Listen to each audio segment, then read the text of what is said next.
This is a Squiz Kids podcast. Your fresh take on what's happening in the world around you.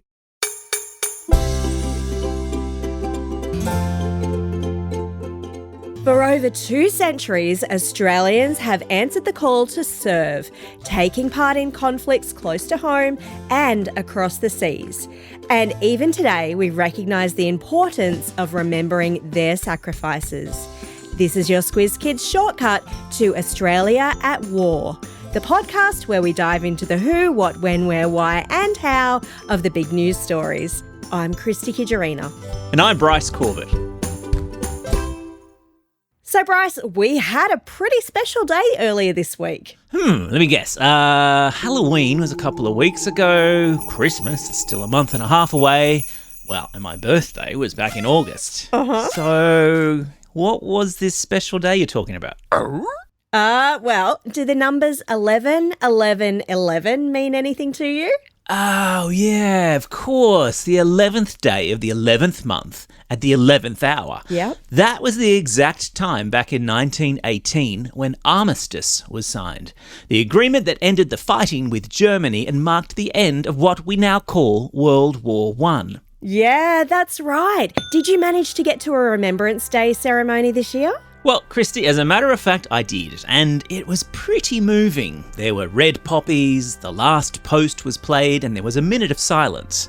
And it got me thinking, though, why do we go to such lengths to remember all of this, even so many years later? That is a great question, Bryce. Remembrance Day is our chance to pause and honour those who served in wars, especially those who made the ultimate sacrifice and gave their lives in defence of their country.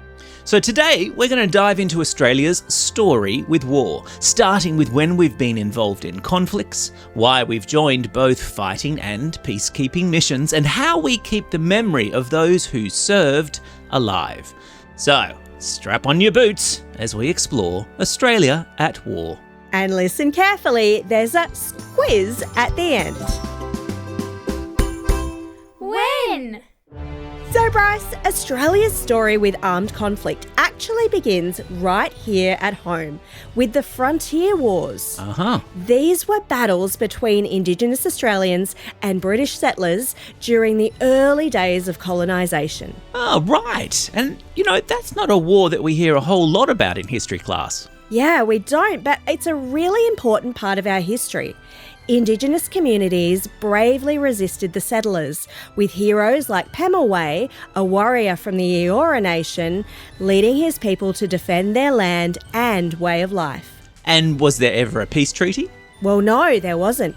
In Australia, Indigenous lands were taken without any formal agreement or treaty, unlike in other countries. So, Indigenous Australians fought hard, but their lands were claimed without consent.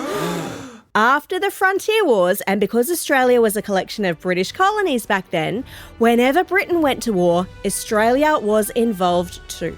Yeah, that's right, Christy. During the colonial period, Australians served in British conflicts overseas, including missions in places like New Zealand, the Boer War in South Africa, and the Boxer Rebellion in China. And all of that was before Australia was even its own country. Exactly. But after Federation, Australia began to forge its own identity. The bravery of Australian soldiers during World War I, especially at Gallipoli, where the famous Anzacs fought, really helped to shape how Aussies saw themselves and earn respect for our country around the world. Then, of course, World War II came along, and there were other conflicts after that, right? Yep, and Australia has continued to be involved in places like Vietnam, East Timor, Afghanistan and Iraq. Today, Aussie troops also participate in United Nations peacekeeping missions, helping people live in safety in places like Rwanda and the Solomon Islands. So we haven't just been in battles, but we've also worked to help keep the peace. That's right. Australia's history of involvement isn't just about fighting. It's also about supporting and protecting others. But, Christy, why do we need to go to war in the first place? Why? That's great that you've asked why, Bryce. Going to war or being involved in a peacekeeping mission is a really big deal. It's literally a life or death decision. Absolutely it is. And I'm guessing that alliances have a little something to do with it too. Spot on. Bryce, alliances have played a huge role. And let me make sure I've got this right. Alliances are like friendships between countries. When countries form an alliance, they agree to help and support each other, especially in tough times like when there's a war or an emergency. Kind of like friends looking out for each other in the playground. Oh, what a great analogy, Bryce. Yep, early on, our main ally was Britain.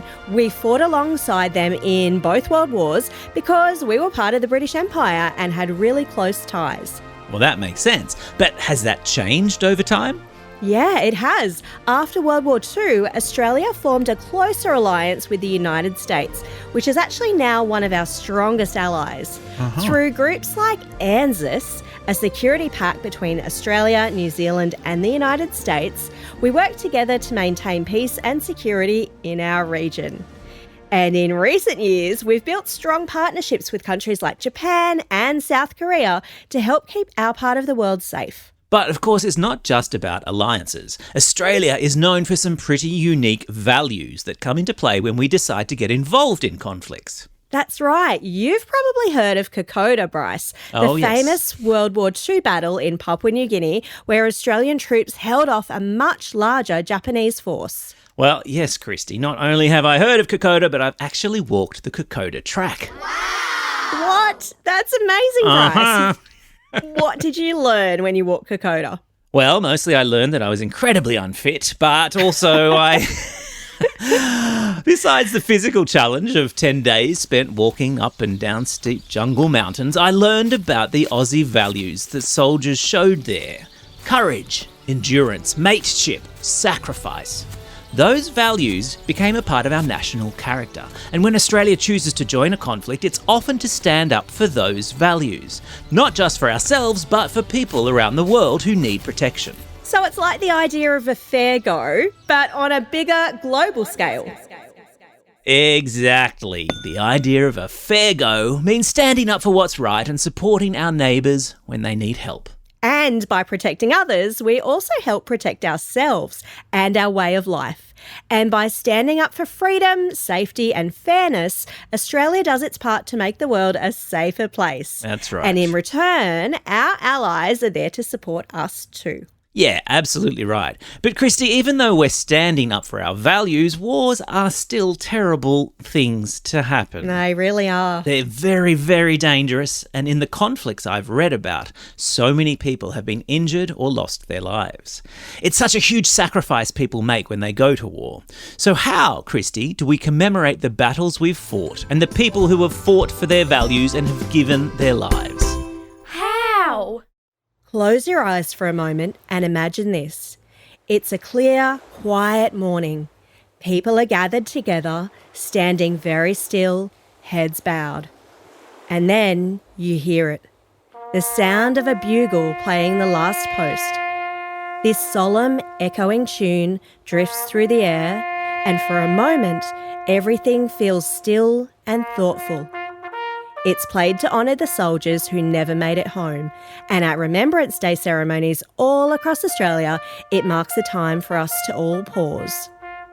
It feels powerful, doesn't it? That one sound just seems to say so much without needing any words.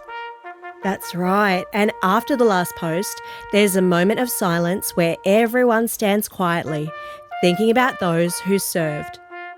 This is a time to pause. It's an important part of both Remembrance Day and Anzac Day ceremonies, a chance for everyone to reflect and honour those who sacrificed so much. Another symbol that you'll see a lot of on Remembrance Day is the poppy, that bright red flower. People wear poppies as a sign of respect and remembrance. The poppy became a symbol after World War I because they grew on the battlefields in Flanders in a country called Belgium. After years of bombardment and destruction, these small red flowers began to bloom across the fields after the fighting had finished. A reminder of resilience and of life returning even after loss. Oh, that's a beautiful symbol. And then there's the ode. At each ceremony, we hear a special part of a poem called For the Fallen. It goes, "They shall not grow old, as we that are left grow old. Age shall not weary them, nor the years condemn. At the going down of the sun, and in the morning, we will remember them." Yeah, I've heard that plenty of times before, and they are words that are just so respectful. They're a way of promising that we'll never forget those who served for their country. And Bryce, in towns all across Australia, there are even avenues of trees that have been planted. Yeah. You might have one near you. Each tree is planted in memory of a soldier, standing tall as a reminder of a life lost, but definitely not forgotten. Remembrance Day and these symbols aren't just about remembering the past, they're also about hoping for a peaceful future. So by honouring these sacrifices, we're reminded of the cost of war, so that we keep peace in our hearts and in our minds. So, all these traditions, like the last post, the poppy, and the ode, help us to remember, and they also guide us to make better choices. Commemorating the past reminds us of the value of peace and the importance of working together to protect it. Time for the quiz. This is the part of the podcast where you get to test how well you've been listening. Question number 1. Who was the Indigenous hero who resisted British settlement? Did you say Pemulwuy?